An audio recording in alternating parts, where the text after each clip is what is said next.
Welcome back, ladies and gentlemen. Today we're going to talk about the Lakers again, and we're going to continue talking about how they played essentially in endgame situations, in particular, the offense on this perspective. We're going to break this into categories. We're going to talk about Luka, we're going to talk about LeBron, and those are the primary drivers of their offense. The four games we're going to look at are the Pacers, obviously the Mavs, the Bulls, and the Knicks. Let's go. Alright, so we're going to start with Luka because Luka seemed to be the most common person they went to. So from my estimation, it looked like Luka got the most opportunities to initiate the offense, then LeBron got him, and then Austin got him. And so that was kind of the trend that happened in these four games. So we're going to start with Luka because he was the most common of those. So first off, we have a ball screen getting the big involved in the pick and roll. Luka does such a good job of this, especially with the Mavs that we can see, obviously. But his ability to force players to gravitate towards him and punish them based on that is absolutely brilliant. And so one of the big things I'm going to highlight is the fact that the Lakers have Rui Hachimura as their five, essentially. And so because Rui is the five, the post player is naturally going to gravitate back towards the rim or stay with Luka because Luka was driving downhill. And so that's going to leave Rui open on the perimeter. And if he's able to hit that shot, I think that's going to give the Lakers so much on offense.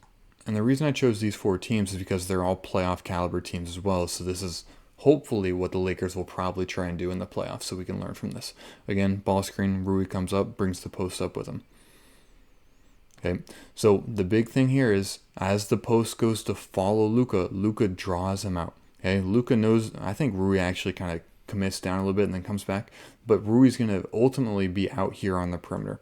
And so because Luka draws the big further with him, he's going to provide more space out here for Rui in the first place. They're worried about Luka's shot. Turner commits, and it's a long rotation, frankly, to get all the way to Rui Hachimura, and he's going to get another wide open look. Cool, we move to the Knicks this time, and this can be partially in transition, but they tried to do this in the ball screen as well. But if Luka had obviously a mismatch in speed here with Cat, he went to try and attack that one-on-one. We can see obviously the Lakers shift over to give him as much space as possible and make it so it's harder for the Knicks to help. So Luka's going to try and attack him, using both the threat of the shot and attacking the high leg to try and create the separation. I love the use of the body and just create just a little window. And like they're so good at shooting that ball. That's probably not, that's not bad defense by Cat by any stretch, but it's just really good offense. All right, so now we get to see Luka involved in the ball screen again. Again, they're bringing up the post. And so this time it's not Rui. So this player, instead of being out here on the perimeter to shoot, he's going to roll to the rim. And the whole goal is to create just a little bit of confusion where Cat's unsure what to do and give him that separation where OG is on the outside of Hayes. And so Hayes is able to come down here free. Okay, so Luka does a good job engaging Cat, checks to see where OG is. He realizes there's no one between him. Brunson's not going to cover that ground. There's no way. And so this is going to be Hayes has a free lane to the rim, and Luka puts it in a great spot. If you're currently enjoying this, feel free to like and subscribe because I'll be posting much more of this over the coming weeks, especially given playoff caliber teams. So a crucial aspect of this is the Lakers can punish you when they have a shooting threat in Rui Hachimura, and they can punish you when they have a dunking threat, I guess you would call him, a rim threat with Jackson Hayes.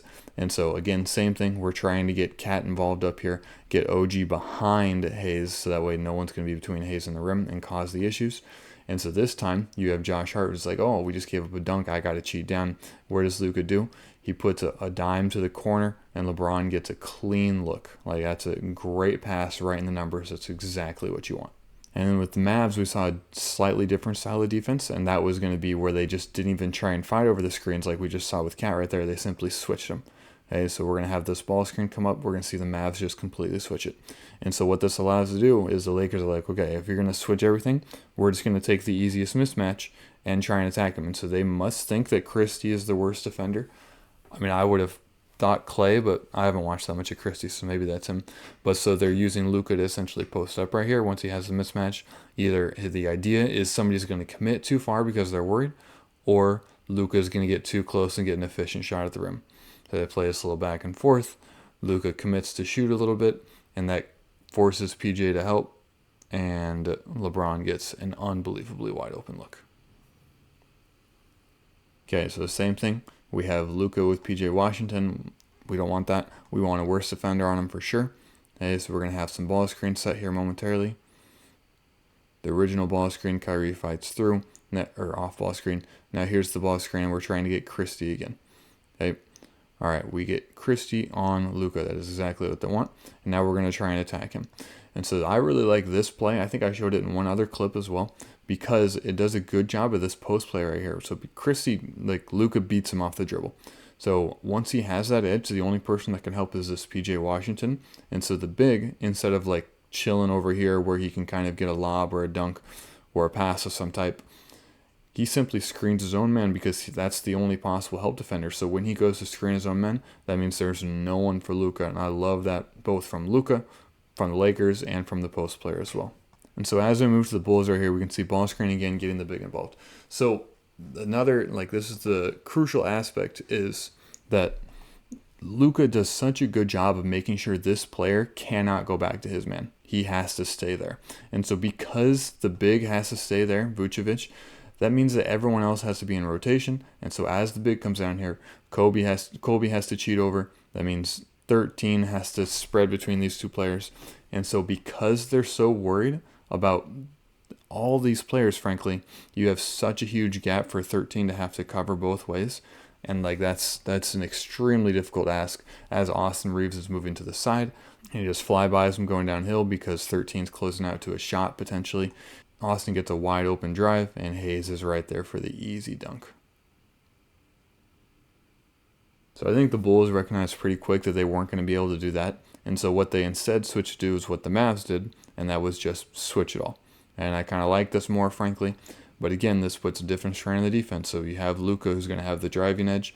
And the other bonus is you have Jackson Hayes, who's going to have the size edge on the inside. And so that means you have to worry about the shooting on the perimeter, the driving on the perimeter, and the rebounding on the inside. Not only that, but your rim protector is out here on Austin Reeves, so he can't even help down. So the Bulls are in a very difficult situation.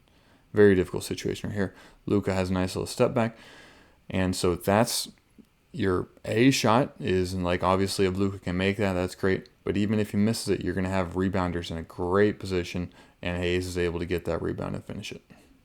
In conclusion, we saw the majority of shots come from Luka and LeBron, or at least them dictate the offense at the end of the games. And I expect that to continue. Austin Reeves seemed to get some, and then it kind of dropped off as the season's gone later and later. And so as hopefully Luka and LeBron stay healthy, I would expect that to continue, where Luka and LeBron get the majority of the load, probably Luka and then LeBron in that order. But from what we saw, it looked like fairly efficient offense, targeting the ball screen, trying to get mismatches one way or the other, and it led to fairly good shots by and large. If you enjoyed this, feel free to like and subscribe. But most importantly, have a blessed rest of your day.